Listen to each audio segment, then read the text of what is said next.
प्राचीन ग्रीक इतिहास में भारत की कल्पना काफी जिज्ञासापूर्ण, मिश्रित और विकसित होती रही थी। ग्रीक लेखकों ने भारत को एक रहस्यमयी, समृद्ध और आश्चर्यजनक देश के रूप में देखा, जिसका भौगोलिक और सांस्कृतिक बोध धीरे धीरे विकसित हुआ था।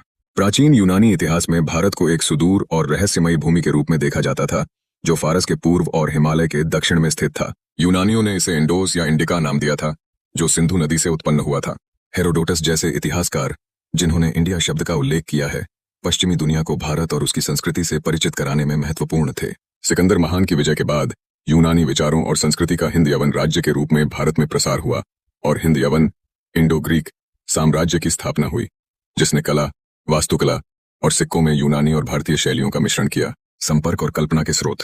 ग्रीक और भारतीयों का संपर्क मूलतः फारसी साम्राज्य के माध्यम से हुआ, जो 6ठी शताब्दी ईसा पूर्व में इंडस नदी तक फैला हुआ था। इस कारण ग्रीक लेखक एक भारत की कल्पना करने लगे थे, जिसके बारे में उन्होंने ज्यादातर फारसी माध्यम और यात्रियों की कथाओं के आधार पर लिखा।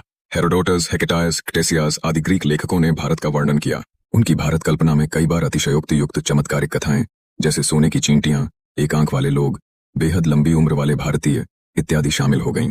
भारत के बारे में प्रमुख ग्रीक कल्पनाएं। ग्रीकों की दृष्टि में भारत एक बहुत बड़ा, समृद्ध और विविधतापूर्ण देश था। भारत को इंडस नदी के आसपास की भूमि से धीरे धीरे पूरे उपमहाद्वीप के रूप में समझा गया। ग्रीक लेखकों के अनुसार भारत भौगोलिक दृष्टि से दुनिया का चरम किनारा था, जहां कई तरह की प्राकृतिक और मानव संबंधी अद्भुत बातें होती थीं। ग्रीक लेखकों ने भारत की शासन प्रणालियों, वहां की विविध प्रजातियों और सामाजिक राजनीतिक संरचनाओं का भी उल्लेख किया, हालांकि ये विवरण आंशिक रूप से सही होते थे। ऐतिहासिक संपर्क और प्रभाव। 327 ईसा पूर्व सिकंदर के भारत अभियान के बाद दोनों सभ्यताओं के बीच सीधा संपर्क मजबूत हुआ। इसके बाद गांधार और उत्तर पश्चिम भारत में यूनानी प्रभाव स्पष्ट रूप से देखने को मिला, खासकर स्थापत्य कला और मूर्तिकला में। ग्रीक भारतीय राजवंश जैसे कि मेनांडर, मिलिंद ने उत्तर पश्चिम भारत में शासन किया। उनके काल में दर्शन, राज्य व्यवस्था और संस्कृति का द्विपक्षीय आदान प्रदान हुआ। ग्रीक यात्रियों जैसे मेगस्थनीज के यात्रा वृत्तांत भारत के समाज, धार्मिक जीवन और शासन प्रणाली को पश्चिम में पहली बार संगठित रूप से प्रस्तुत करते हैं। ग्रीक मिथकीय और सांस्कृतिक दृष्टि। कई ग्रीक मिथकों में भारत को देवताओं, दिव्य शक्तियों और चमत्कारी जीवों की भूमि माना गया। भारत में डायोनिसस, शिव और हेराक्लीज, कृष्ण से युद्ध कर देवी देवताओं का भी उल्लेख किया गया।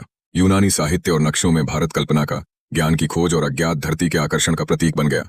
इस प्रकार प्राचीन ग्रीक इतिहास में भारत की कल्पना रहस्यमयी, समृद्ध और सांस्कृतिक दृष्टि से अद्भुत भूमि के रूप में थी। भारत कल्पना ग्रीक आनुवंशिक गौरव, मिथकीय दृष्टि, व्यापारिक आकांक्षाओं और वास्तविक भूगोल की मिश्रित उपज थी, जिसमें ग्रीक यात्रा वृत्तांत, लोक मान्यताएं और मिथकीय तत्व शामिल थे।